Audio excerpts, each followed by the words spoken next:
Hello दोस्तों, मेरा नाम है शिवम शर्मा और मैं स्वागत करता हूं आपका एक बार फिर हमारे यूट्यूब चैनल करियर पावर अड्डा 24/7 ग्वालियर में। जी हाँ, आज आपने थंबनेल फिर से देख लिया होगा और आज हम बात करने वाले हैं हिस्ट्री ऑफ बुद्धिज्म के बारे में, बुद्धिज्म के इतिहास के बारे में। और बुद्धिज्म का इतिहास की अगर बात करते हैं तो हम उस व्यक्ति की भी बात करेंगे जो इस बुद्धिज्म के संस्थापक हैं। जी हाँ, मैं बात कर रहा हूं गौतम बुद्ध की, जिनका जन्म होता है 563 बीसी में। 563 बीसी में एक क्षत्रिय क्लैन में, शाक्य क्लैन में ये पैदा होते हैं। और लुम्बिनी करके एक जगह है, लुम्बिनी कपिलवस्तु लुम्बिनी एक जगह है जो कपिलवस्तु में आती है, जो कि एट प्रेजेंट अगर मैं बात करूं तो कहां पर है, नेपाल में है। जी हाँ, नेपाल में इनका जन्म होता है और इनका नाम बचपन का रखा जाता है सिद्धार्थ, जिनको बाद में फेमसली सब लोग जानते हैं गौतम बुद्ध के नाम से। तो चलिए स्टार्ट करते हैं। गौतम बुद्ध के बचपन का नाम क्या था? सिद्धार्थ नाम था इनका, याद रखिएगा, जो इनके पिताजी ने नाम दिया था। और इनके पिता कौन थे? शाक्य क्लैन के राजा, जिनका नाम था शुद्धोधन। शुद्धोधन और इनकी धर्मपत्नी जो गौतम बुद्ध की माता थी, उनका नाम था महामाया, याद रखिएगा। शुद्धोधन इनके फादर थे जो शाक्य क्लैन के राजा थे, क्षत्रिय थे ये, और मदर थी महामाया। महामाया ने इनको जन्म दिया, लेकिन जन्म के कुछ सालों बाद इनकी मृत्यु हो जाती है। और गौतम बुद्ध, सिद्धार्थ की अगर मैं परवरिश की बात करूं तो उनकी परवरिश होती है उनकी स्टेप मदर के द्वारा, जिनका नाम था गौतमी। नाम याद रखिएगा, गौतमी, ठीक है। गौतमी नाम था उनकी मदर का। ठीक है। कब पैदा होते हैं? 563 बीसी, जैसे मैंने आपको बताया 563 बीसी में ये पैदा होते हैं कपिलवस्तु, ठीक है। कपिलवस्तु एक जगह है जो कि कहां है? नेपाल में, ठीक है। कहां पर है? नेपाल में है जगह। नेपाल में, ठीक है। और एग्जैक्ट प्लेस की अगर मैं बात करता हूं कहां पैदा हुआ था, तो लुम्बिनी में पैदा हुए थे, ठीक है, याद रखिएगा, लुम्बिनी। लुम्बिनी में पैदा होते हैं ये, शाक्य क्लैन में पैदा होते हैं, क्षत्रिय हैं। होता क्या है, इनके पैदा होने के बाद अच्छा जीवन चल रहा होता है। 16 वर्ष की आयु में इनकी शादी हो जाती है यशोधरा से। यशोधरा इनकी वाइफ है। यशोधरा से शादी हो जाती है, जिनसे इनको एक बच्चा होता है, उसका नाम लड़का होता है, जिसका नाम राहुल रखते हैं ये। राहुल का जन्म हो चुका है, अब ये हो गए हैं 29 वर्ष के, ठीक है, 29 वर्ष के हो चुके हैं, 29 वर्ष की आयु हो चुकी है। एक बार ये अपने नगर भ्रमण में जाते हैं, क्योंकि ये राजकुमार है, तो एक नगर भ्रमण में जाते हैं अपने चैरियट पे बैठकर, और इनका सारथी इनके साथ होता है, जिसका नाम होता है छन्ना, ठीक है। छन्ना के साथ ये जाते हैं,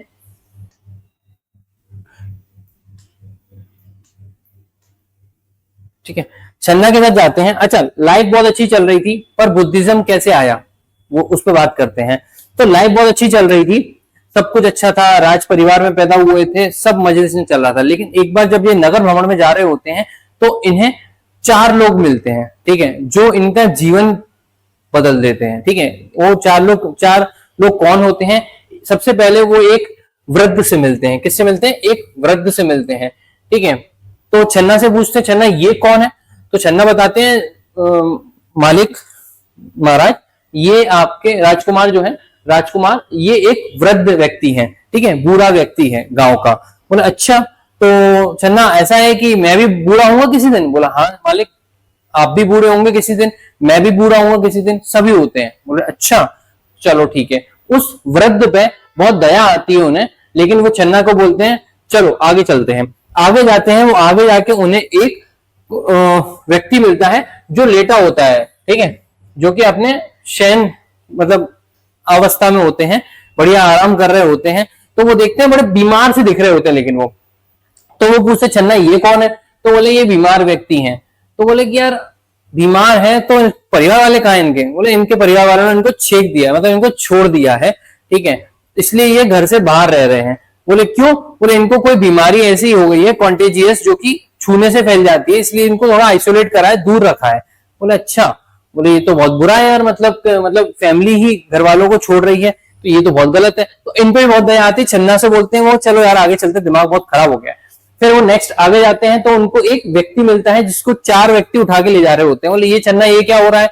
तो बोलते हैं ये एक मृत व्यक्ति है जो मर चुके हैं, अब इनको जलाने या दफनाने ले जा रहे हैं। तो बोला अच्छा, तो मतलब कि मैं भी मर जाऊंगा क्या किसी दिन? बोला हाँ मैं भी मर जाऊंगा, सभी मर जाते हैं, कोई अमर नहीं है यहाँ पर, ठीक है। तो मृत्यु सबकी ही निश्चित है, सबकी आनी है एक ना एक दिन।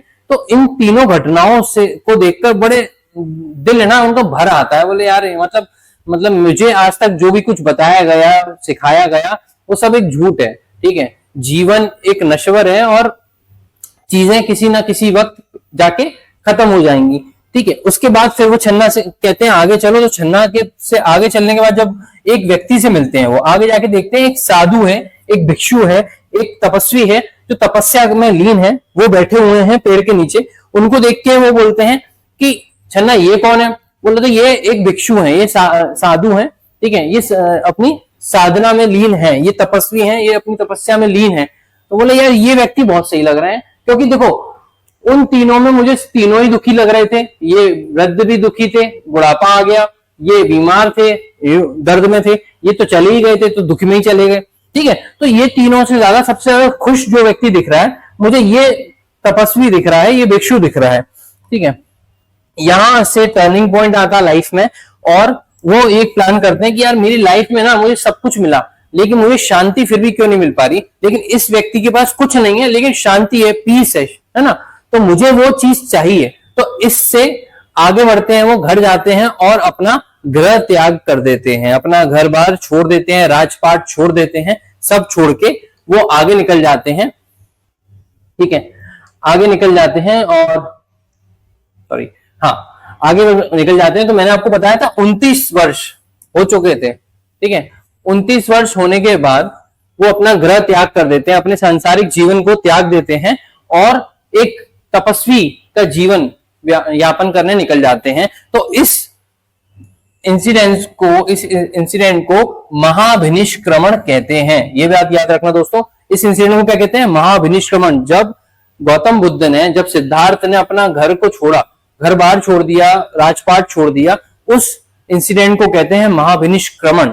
महाभिनिष्क्रमण, ये चीज याद रखिएगा। अब क्या होता है, ये जाते हैं एक भिक्षु से मिलते हैं जाकर, ठीक है। दर बदर भटक रहे होते हैं, कहीं भी रात काट रहे होते हैं, अपने बाल काट चुके हैं, जैसे देख पा रहे होंगे आप। ये घोड़े से भागे थे लेकिन घोड़ा भी छोड़ दिया, ठीक है। ये इनको समझा रहे हैं इनके पिताजी की, मान जाओ भाई साहब, पूरा नहीं नहीं नहीं, ठीक है। ये इन्होंने अपने बाल भी काट दिए। फिर ये इस अवस्था में आ जाते हैं और फिर ये मिलते हैं अलारा कलामा से। अलारा कलामा कौन है? अलारा कलामा एक भिक्षु है, अलारा कलामा, ठीक है। ये भी कौन है? एक भिक्षु है। इनके पास जाके ये टीचिंग लेते हैं, ठीक है, कि कैसे मेडिटेशन करना चाहिए, कितना ध्यान केंद्रित करना चाहिए, कैसे भोजन करना है, कैसे भिक्षु बनना है। ये सारी चीजें, जो सारी टीचिंग्स जो है, ये अलारा कलामा से लेते हैं। तो ये भी याद रखिएगा, क्वेश्चन पूछा जा सकता है कि सबसे स्टार्टिंग लेवल पर किसने उन्हें ध्यान करना, मेडिटेशन करना सिखाया था गौतम बुद्ध को, सिद्धार्थ को? तो वो थे अलारा कलामा। अलारा कलामा से उन्होंने टीचिंग लेते हैं। उसके बाद वो मेडिटेशन को रेगुलरली प्रैक्टिस करते हैं, वो मेडिटेशन रोज करने लग जाते हैं, ठीक है, ध्यान मग्न होने लग जाते हैं, ठीक। ऐसे ही करते करते वो 35 वर्ष की आयु में पहुंच जाते हैं। कितने वर्ष की आयु में? 35 वर्ष की आयु में पहुंच जाते हैं। मतलब 6 साल हो चुके हैं उनको ये टीचिंग को फॉलो करते करते, ठीक है। तो एक दिन वो एक पीपल के पेड़ के नीचे, फल्गु नदी के किनारे, फल्गु नदी कहां पर है ये? ठीक है, बोध गया में, बिहार के गया में एक जगह है, ठीक है। वहां पर एक फल्गु नदी है। फल्गु नदी को निरंजना रिवर भी कहते हैं और हाँ, निरंजना रिवर कहते हैं संस्कृत में। तो ये वहां पर उस नदी के किनारे एक पीपल ट्री के नीचे ध्यान लगा के बैठे होते हैं और ध्यान लगा के इनको 48 दिन हो जाते हैं, ठीक है। मेडिटेशन करते करते इनको 48 दिन हो जाते हैं, जिसमें इन्होंने कुछ खाया पिया नहीं होता है। और 48 दिन बाद 49वें दिन, 49th डे में, याद रखिएगा, ये प्राप्त करते हैं निर्वाण को, सुप्रीम नॉलेज, इनलाइटमेंट, ठीक है। इनलाइटमेंट को प्राप्त करते हैं और फिर वहां से इनका नाम पड़ जाता है बुद्ध। ये चीज याद रखिएगा। इससे पहले इनको कोई गौतम बुद्ध नहीं कहता था, ठीक है, इनको सिद्धार्थ कहते थे, ठीक है। इससे पहले तो गौतम बुद्ध क्यों क्यों कहा गया? बुद्ध, बुद्ध माने कि रोशनी, इनलाइटमेंट, ठीक है। तो इनलाइटमेंट हो जाता है ना, इस वजह से इनको गौतम बुद्ध, वहां से लोग इनको कहने लग जाते हैं, ठीक है। चलिए आगे चलते हैं। तो 35 वर्ष की आयु में इनको निर्वाण की प्राप्ति हो जाती है, सुप्रीम नॉलेज मिल जाती है। और उसी इंसिडेंट को, जैसे मैंने आपको बताया कि ग्रह त्याग को कहते हैं, जब उन्होंने घर छोड़ा था तो उसको उन्होंने उसको उनके फॉलोअर्स ने नाम दिया था महाविनिष्क्रमण, ठीक है। ये महाविनिष्क्रमण कहते हैं बुद्धिज्म से टीचिंग्स में। वैसे ही जब इन्होंने निर्वाण की प्राप्ति, जब इनको सुप्रीम नॉलेज मिली, तो उस इंसिडेंट को ये कहते हैं निर्वाण, याद रखिएगा, निर्वाण कहते हैं, ठीक है। चलिए आगे बढ़ते हैं। अच्छा, क्वेश्चन ये आता है कि निर्वाण की प्राप्ति कहां हुई थी?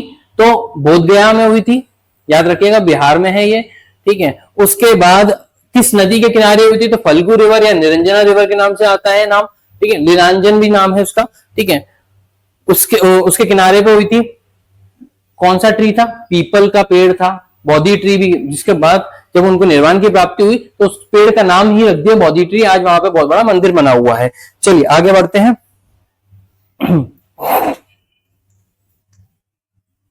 ठीक है, अब आप देख पा रहे होंगे जब एनलाइटमेंट हुआ, जब निर्वाण की प्राप्ति हुई, तब वहां से वो मूव कर जाते हैं, बिहार से आ जाते हैं यूपी में।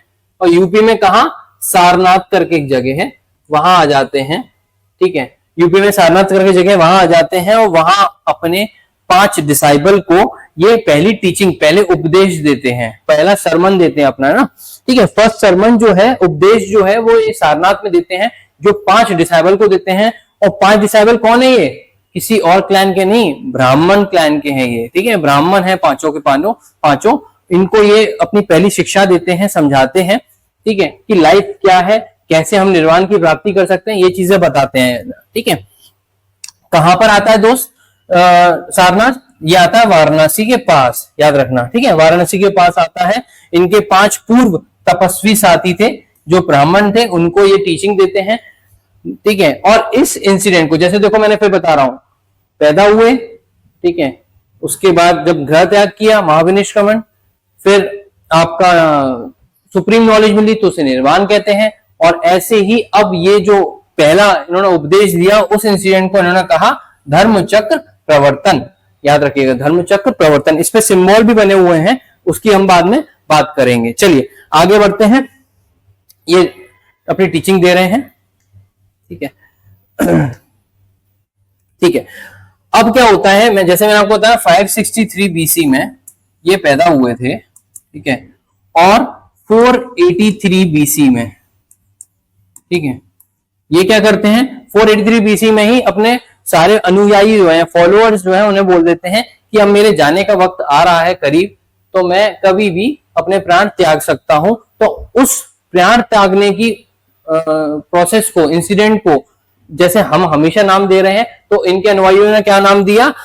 महापरिनिर्वाण, ठीक है, महापरिनिर्वाण, याद रखिएगा, महापरिनिर्वाण कहते हैं उस इंसिडेंट को। इनकी मृत्यु हो जाती है, अपने प्राणों का त्याग कर देते हैं ये 80 वर्ष की आयु में, ठीक है, और 483 ईसा पूर्व में। कहां पर? कुशीनगर में, याद रखिएगा दोस्तों, ना, कुशीनगर में, ठीक है, कुशीनगर में अपना प्राणों का त्याग कर देते हैं, ठीक है।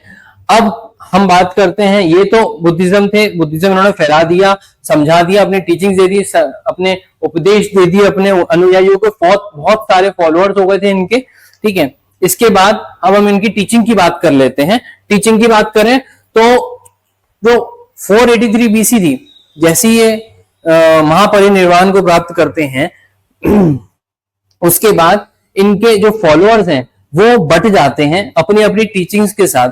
कोई उनकी बेसिक टीचिंग को फॉलो करता है, कोई आदर्श वाक्यों को फॉलो करता है, कोई अपनी तंत्र विद्या को फॉलो करता है, लेकिन सबका अल्टीमेट एम क्या होता है? निर्वाण की प्राप्ति, सुप्रीम नॉलेज चाहिए थी इन लोगों को, ठीक है। तो होता क्या है, सेक्ट ऑफ बुद्धिज्म पे आते हैं दोस्तों, है ना, सेक्ट ऑफ बुद्धिज्म। ये सब कब हो रहा है? ये इनके जाने के बाद हो रहा है।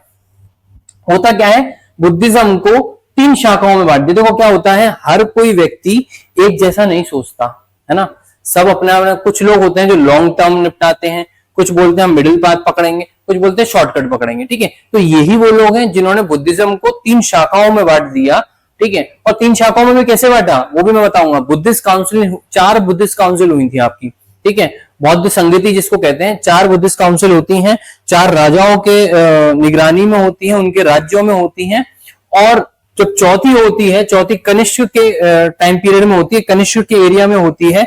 और वहां कुछ मतभेद ऐसे हो जाते हैं कि ये सेक्ट हैं, ये पहले सेक्ट सिर्फ हुआ करते था वज्रयान, ठीक है। बाद में ये हो गए महायान और हीनयान में डिवाइड हो जाते हैं, ठीक है। तो इसलिए आज हम तीनों पढ़ेंगे सेक्ट ऑफ बुद्धिज्म में, हीनयान, महायान और वज्रयान।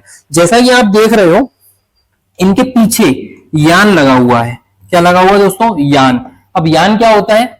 यान होता है व्हीकल, आपको पता है, वाहन, जिसको यान कहते हैं, ठीक है। तो ये वो फॉलोअर्स हैं जिन्होंने क्या किया, बुद्धिज्म को 3 शाखाओं में बांटा। और अपने क्यों बांटा, कैसे डिवाइडेड है? क्योंकि सबकी थॉट प्रोसेस अलग अलग है निर्वाण को प्राप्त करने की, ठीक है। तो निर्वाण को प्राप्त करने के लिए इन्होंने अपने अपने व्हीकल चूज कर लिए। किसी ने अपने व्हीकल का नाम रख दिया हीनयान, किसी ने महायान और किसी ने वज्रयान। याद रखिएगा हीनयान क्या है? हीनयान को थेरवाद भी कहते हैं दोस्तों, याद रखिएगा, ठीक है। थेरवाद भी कहते हैं। हीनयान है सबसे ओल्डेस्ट टीचिंग्स, ठीक है, जो बेसिक, इसे कहते हैं वृद्धों का मार्ग। किसको कहते हैं? बूढ़ों का मार्ग जिसको कहा जाता है, ठीक है। ये लोग जो है ना बहुत रूढ़िवादी सोच के हैं। तो ये क्या करते हैं, बिल्कुल बेसिक प्रिंसिपल्स जो हैं, जो बेसिक टीचिंग्स हैं गौतम बुद्धा की, ठीक है, उसको फॉलो करते करते निर्वाण की प्राप्ति करते हैं। ये याद रखना दोस्तों। और ये कहां फॉलो होता है? दक्षिण पूर्वी एशिया में। दक्षिण पूर्वी एशिया कहां है? याद रखना, एशिया के दक्षिण पूर्व में जो लोग हैं वो फॉलो करते हैं हीनयान को, जिसको थेरवाद भी कहते हैं। इसमें क्या है, ओल्डेस्ट टीचिंग्स जो हैं, बेसिक प्रिंसिपल्स जो हैं, उनको फॉलो करके ये लोग निर्वाण की प्राप्ति करने की बात करते हैं। चलिए आगे बात करता हूं महायान की। नाम में मालूम पड़ रहा है महायान, ठीक है। महायान है दोस्तों, मतलब कि मैक्सिमम फॉलोअर्स जो हैं बुद्धिज्म में वो महायान को फॉलो करते हैं। ये याद रखिएगा ना, महायान को फॉलो करते हैं। मैक्सिमम फॉलोअर्स जो बुद्धिज्म में हैं वो महायान को फॉलो करते हैं। और ये किस बारे में बात करते हैं? ये करते हैं आदर्शवादी वाक्यों की बात करते हैं, ठीक है। मतलब इनका ये मानना है कि हम लोगों के दुख को खत्म कर देंगे, उनको खुश कर देंगे तो हम दुख खत्म कर देंगे इस पृथ्वी से, ठीक है। और ऐसे हम निर्वाण को प्राप्त करेंगे। तो महायान करते हैं। ये कौन करते हैं? ये पूर्वी एशिया वाले लोग हैं। चाइना हो गया आपका, कोरिया हो गया आपका, जापान हो गया, ठीक है। ये लोग फॉलो करते हैं महायान को, बुद्धिज्म को, ठीक है, याद रखना। इसके बाद आते हैं वज्रयान। वज्रयान ये लोग वो लोग हैं जो कि तंत्र विद्या का इस्तेमाल करके निर्वाण की प्राप्ति करते हैं, कोशिश करते हैं निर्वाण प्राप्त करने की। और ये कहां फॉलो होता है दोस्तों? तो अपने तिब्बत वाला जो क्षेत्र है वहां होता है और अपने हिमालय वाले क्षेत्र में होता है, मतलब, ठीक है। तो ये याद रखिएगा। अच्छा, अब हम बात करते हैं गौतम बुद्ध जो है उन्होंने अपने उपदेश दिए, ठीक है। वो क्या करते थे? गांव गांव जाते थे, भिक्षा मांगते थे। और जब भिक्षा मांगते थे तब उनसे लोग कहते थे कि हम आपको भिक्षा दे रहे हैं, आप हमें उपदेश दीजिए। जब वो उपदेश देते थे तो उनके उपदेशों से प्रभावित होकर, उनके उपदेश से इंप्रेस होकर उनके फॉलोअर्स क्या होते थे? बढ़ जाते थे, ठीक है। तो ऐसे ही बहुत सारे फॉलोअर्स उनके हो गए थे। और उन फॉलोअर्स को ये टाइम टाइम पे क्या देते थे? उपदेश देते रहते थे। और उन उपदेश का संग्रह है और बुद्धिज्म को फॉलो करने के जो नियम कानून है, ये सब चीजें जो है ना, ये सब चीजों को एक संग्रह है जिनको हमने ना इकट्ठा करके त्रिपिटक नाम दे दिया है। त्रिपिटक क्या है? बौद्धिज्म का महाग्रंथ है, बहुत महत्वपूर्ण ग्रंथ है त्रिपिटक, जिसका नाम है, ठीक है, नाम में ही देख रहे होंगे त्रि लिखा हुआ है, त्रि लिखा हुआ है। त्रि मतलब क्या होता है दोस्तों? त्रि माने 3, 3 पिटक हैं। 3 पिटक कौन कौन से हैं? तो एक है हमारा विनय पिटक, एक हमारा है सुत्त पिटक और एक हमारा है अभिधम्म पिटक, ठीक है। विनय पिटक में क्या है? आपको भिक्षु बनना है, आपको कोई मॉन्क बनना है, तो आपको जो रूल्स एंड रेगुलेशन फॉलो करना पड़ेंगे, जो डिसिप्लिन फॉलो करना पड़ेगी, वो सब किसमें लिखा हुआ है? विनय पिटक में लिखा हुआ है। अभिधम्म पिटक में लिखा हुआ है जो बुद्ध थे उनकी फिलोसफीज, उनके जो आइडियाज थे, ठीक है, वो कैसे देखते थे पूरे संसार को, ठीक है, वो सारी चीजें कहां लिखी हुई हैं? वो लिखी है अभिधम्म पिटक में। और इनके जो उपदेश थे, याद रखना दोस्तों, है ना, इनके जो उपदेश थे, जो इन्होंने फॉलोअर्स को उपदेश दिए थे, जो सरमन दिए हुए थे ना, जो इनके बहुत सारे सरमन्स हुए हैं, वो सारे जो संग्रह होके किस पीटक में है? तो वो याद रखना सुत्त पीटक में, याद रखना, ठीक है। तो विनय पीटक में क्या है? विनय पिटक में है आपका विनय पिटक में आपका मॉन्क बनने का, भिक्षु बनने के जो रूल्स एंड रेगुलेशन है, डिसिप्लिन है, वो सब कहां लिखा हुआ है? विनय पिटक में लिखा हुआ है। ठीक है, सुत्त पिटक की अगर मैं बात करता हूं तो यहाँ क्या है, जो सारे उपदेश दिए हैं, सारे उपदेशों का संग्रह एक जगह इकट्ठा करके किस पिटक में इकट्ठा करके लिखा हुआ है? वो है सुत्त पिटक। और अभिधम्म पिटक में क्या लिखा हुआ है? अभिधम्म पिटक में क्या है? अभिधम्म पिटक की अगर मैं बात करता हूं तो फिलॉसफी जो है, जो बुद्ध के द्वारा दी गई फिलॉसफी है, वो सारी चीजें, जो आइडियाज हैं, जो सारी चीजें हैं, वो कहां लिखी हुई है? अभिधम्म पिटक में। तो ये था दोस्तों टीचिंग ऑफ बुद्धा। ठीक है, जिसमें त्रिपिटक हमने कवर कर लिया, हमने सेक्ट ऑफ बुद्धिज्म कवर कर लिया। आगे चलते हैं, आगे क्या है? आगे आते हैं आपके बुद्धिस्ट काउंसिल जो मैंने आपको कही थी। ठीक है, तो बुद्धिस्ट काउंसिल की अगर मैं बात करता हूं, बौद्ध परिषद है। ठीक है, जैसा कि मैंने आपको कहा कि 483 में, है ना, 483 बीसी में गौतम बुद्ध की मृत्यु हो जाती है, वो अपने प्राणों का त्याग कर देते हैं, जिसको हम महापरिनिर्वाण कहते हैं। ठीक है, महापरिनिर्वाण हो जाता है और उसके बाद अब उनकी जो टीचिंग्स हैं, उनके जो रूल्स एंड रेगुलेशन है, वो सारे फॉलोअर्स तक कैसे पहुंचे? तो फिर इसमें क्या हुआ? बौद्ध संगतियां होने लग गई। ठीक है, बौद्ध काउंसिल्स होने लग गई, बुद्ध काउंसिल होने लग गई। तो सबसे पहली बुद्धिस्ट काउंसिल कब हुई थी? 483 बीसी में। दोस्तों याद रखना, 483 बीसी में हुई थी। अच्छा, यहां से थोड़ा सा मैं क्वेश्चन चालू कर रहा हूं कि आपको मुझे कमेंट में बताना है कि राजगृह, जहां पहली बुद्धिस्ट काउंसिल हुई थी, ये आज कहां पर है? ठीक है, और इस जगह का नाम क्या है? तो 483 बीसी में राजगृह में हुई थी।